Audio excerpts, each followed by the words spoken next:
আমরা এর আগে কখনোই কোনো সেনাবাহিনীর প্রধানকে কোনো রাজনৈতিক বিষয়ে কোনো মন্তব্য করতে শুনিনি। ক্ষমতার তক্তপোষ এটাও কিন্তু আপনার যে কোনো মুহূর্তেই এই পেরেক ভেঙে যাবে এবং এই আজকে দায় নেবেন না। তো 2018-র যে মিডনাইট নির্বাচন, যে আপনার মধ্যরাতের নির্বাচন, সেটার টোটাল আর্কিটেক্টই হচ্ছেন সাবেক সেনাবাহিনীর প্রধান এবং তিনি একজন। আমরা এর আগে কখনোই কোনো সেনাবাহিনীর প্রধানকে কোনো রাজনৈতিক বিষয়ে কোনো মন্তব্য করতে শুনিনি। তিনি বলে দিলেন যে স্বাধীনতার পরে এত সুষ্ঠু নির্বাচন হয়নি, অর্থাৎ শেখ হাসিনার পক্ষে তার একচেটিয়া একতরফা নির্বাচন, অবৈধ নির্বাচন, জোর করে ক্ষমতায় থাকার সমস্ত প্রোটেকশন দিয়েছেন সেই ব্যক্তি, সেই সাবেক সেনাবাহিনীর প্রধান। তো আজকে আপনারা অনেকেই বলছেন যে আজকে এই যে ঘটনাগুলো, এটা তো আল জাজিরাই বের হয়েছে, all the prime minister man বলে একটা তারা প্রতিবেদন করেছিলেন ধারাবাহিকভাবে। যাই হোক, তো এরপরে যে ঘটনাগুলো, মার্কিন যুক্তরাষ্ট্রের স্টেট ডিপার্টমেন্ট তাদের রেস্ট্রিকশন আরোপ করলেন, তো এটা তো গভর্নমেন্ট করেনি। গভর্নমেন্টের যে এত গোয়েন্দা বাহিনী, বিএনপির যে লোকটা মরে গিয়ে কবরের মধ্যে আছে তার বিরুদ্ধে মামলা দিতেও তারা দ্বিধা করছে না। সে কবে মরে যাওয়ার আগে কোনো রাজনৈতিক কর্মসূচিতে অংশগ্রহণ করেছিল, এই কারণে সে মৃত লোকটার নামেও মামলা দিতে তারা পিছপা হয় না।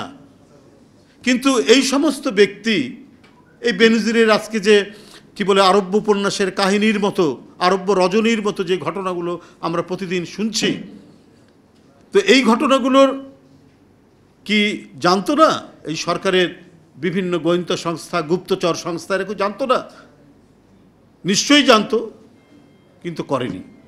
আন্তর্জাতিক চাপ বা কথাবার্তার বাইরে এমন হচ্ছে এখন কি বলে ব্যাংক অ্যাকাউন্ট ফ্রিজ, অমুক জব্দ টমুক জব্দ। আমি আপনাদের বলি এটা কিছুই হবে না, এটা একটা আই ওয়াশ করলো হচ্ছে সরকার, ওদেরকে ঠিকই প্রটেকশন দেবে। কারণ এই বেনজির সাহেব পুলিশের আইজি, র্যাবের ডিজি থাকা অবস্থায় যত বিরোধী দলের নেতাকর্মী, বিরোধী মতের নেতাকর্মীর মানে বিচার বহির্ভূত হত্যাকাণ্ড থেকে শুরু করে অসংখ্য অমানবিক কাজ, মানবতা বিরোধী কাজ তাকে দিয়ে করানো হয়েছে। তিনি ওটা করেছেন, সেটা বাস্তবায়ন করেছেন।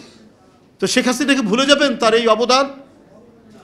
জনগণকে বাদ দিয়ে, ভোটারদের বাদ দিয়ে ক্ষমতায় থাকার পিছনে এই সমস্ত কর্মকর্তারা যে ভূমিকাগুলো রেখেছেন, যে অমানবিক রক্তাক্ত ভূমিকা রেখে শেখ হাসিনা আজকে অবৈধভাবে ক্ষমতা গ্রহণ করে আছেন, তো তার জন্য তো দায়ী এই সমস্ত অফিসাররা। তো তাদেরকে ভুলবেন কি করে? এখন একটা উনি আই ওয়াশ করে দিলেন যে ঠিক আছে আমরা এটা ধরছি, আমরা কাউকে ছেড়ে না। দেখবেন যে কিচ্ছু হবে না, কিচ্ছু হবে না। এটা করে কয়েকদিন পর আরেকটা কোনো একটা ঘটনার দিকে দৃষ্টি ফিরিয়ে দেওয়ার চেষ্টা করবে। দেখেন শ্রাবণের উপর আক্রমণ করবে। রনি এমপি ছিল, আগে কখনোই আমরা দেখিনি যে এই পর্যায়ে করা হয়। আমরাও ছাত্র দলের সভাপতি ছিলাম, ইউনিভার্সিটির ভিপি ছিলাম, ছাত্র সংগঠনগুলোর মধ্যে মারামারি হয়েছে। কখনো মানে সিনিয়র পর্যায়ের ছাত্র নেতাদের গায়ে কখনো হাত দেওয়া, এটা আমরা আমাদের সময় কখনো দেখিনি।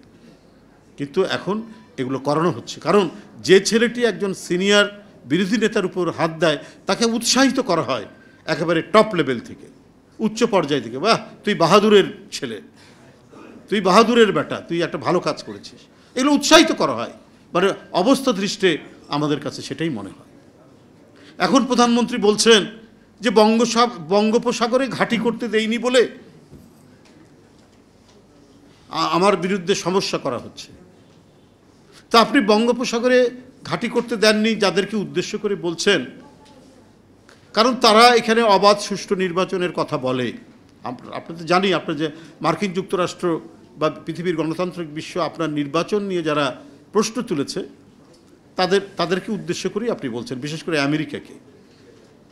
কিন্তু আপনি যে বলেছেন যে আমি ভারতকে যা দিয়েছি তারা কোনোদিন ভুলবে না, তো আপনি কোথায় কোথায় এই পার্শ্ববর্তী দেশকে ঘাঁটি করতে দিয়েছেন, কি কি দিয়েছেন, আপনার তো নিজের মুখে বলা, এটা তো আমরা কোনো বানিয়ে বলছি না। তো সেইটা যদি আপনি দয়া করে বলতেন। আমরা তো কখনো শুনিনি যে মার্কিন যুক্তরাষ্ট্র বলেছেন যে আমরা বঙ্গোপসাগরে ঘাঁটি করব, কিন্তু আপনি তো নিজের মুখে বলেছেন যে আমি ভারতকে যা দিয়েছি তারা কোনোদিন সেটি ভুলবে না। এইটা আপনি বলছেন এই কারণেই যে আজকে চারিদিক থেকে যে ধরনের ধিক্কার আপনার সরকারের বিরুদ্ধে বৃষ্টির মতো আপনাদের মাথার উপর, আপনার সরকারের মাথার উপর পড়ছে, এখান থেকে জনদৃষ্টি এবং জনগণের মনোযোগকে সরানোর জন্য এই কথাগুলো বলে আপনি পার পেতে চাচ্ছেন। কিন্তু আগেই বলেছি যে আপনার যে মহা দুর্নীতি এবং অবৈধ টাকার যে ধরনের ফ্লাইট করেছে বাংলাদেশ থেকে, পাচার হয়ে গেছে, এবং যে দুর্নীতির উপর আপনার সরকার আজকে গড়ে উঠেছে, সেই দুর্নীতির সাথে মাফিয়াদের সম্পর্ক থাকাটাই এখানে স্বাভাবিক। আপনার কাছে সাস্টেনেবল যে ডেভেলপমেন্ট আমরা যেটা বলি, এটা কখনোই সম্ভব না। আপনার 1,56,000 কোটি টাকা শুধু ঋণ খেলাপি। এই ঋণ খেলাপি কারা? সব ক্ষমতা ঘনিষ্ঠ লোক, মন্ত্রী এমপিদের আত্মীয় স্বজন, এবং যারা নিয়ম বহির্ভূতভাবে ব্যাংক থেকে একবারে লুটে নিয়েছে, এবং প্রত্যেকটার বাড়ি হয় দুবাই, না হলে কানাডা, না হলে সিডনি, না হলে ইউরোপের কোনো দেশে।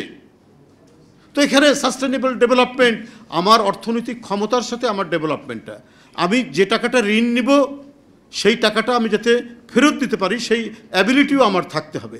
এটাই তো সাস্টেনেবল ডেভেলপমেন্ট। এইভাবেই আস্তে আস্তে পৃথিবীর সমস্ত উন্নত দেশগুলো এইভাবেই গড়ে উঠেছে। আর আপনি তো জাস্ট একটু রং টং মেখে আপনি এটা দেখাতে চাচ্ছেন। 7 বছরের মধ্যে আপনার ঋণ হয়েছে ডাবল। তাহলে সেইভাবে আপনার এই দেশকে আপনি ভিক্ষুকের দেশে আপনি পরিণত করতে চাচ্ছেন, আপনার সেই তথাকথিত উন্নয়নের নামে সব কিছু ধ্বংস করে দিয়ে। এইটা সম্ভব নয়। এটা আপনি যেভাবে যাচ্ছেন, আপনি গোটা জাতিকে প্রভুদের কাছে একটা চিরস্থায়ী শৃঙ্খলের মধ্যে বেঁধে রাখতে চাচ্ছেন। একজন এখানে বলেছেন অর্থনৈতিকভাবে, সাংস্কৃতিকভাবে, রাজনৈতিকভাবে আমাদের যে স্বাধীনতা, আমাদের যে সার্বভৌমত্ব, সেটাকে আজকে হরণ করার প্রচেষ্টা চালাচ্ছেন। তাদের সেতুমন্ত্রী বলছেন যে বিদেশিরা বিএনপিকে ক্ষমতায় নিয়ে যাওয়ার যে স্বপ্ন, সেটা কর্পূরের মতো উড়ে গেছে। কিন্তু আপনারা যে অবৈধভাবে ক্ষমতা ভারত থেকে পেরেক নিয়ে এসে এমনভাবে বসাচ্ছেন ক্ষমতার তক্তপোষ, এটাও কিন্তু আপনার যে কোনো মুহূর্তেই এই পেরেক ভেঙে যাবে এবং এই তক্তপোষ আপনার উল্টে যাবে। ওবায়দুল কাদের সাহেব, এটাকে আপনাকে মনে রাখতে হবে।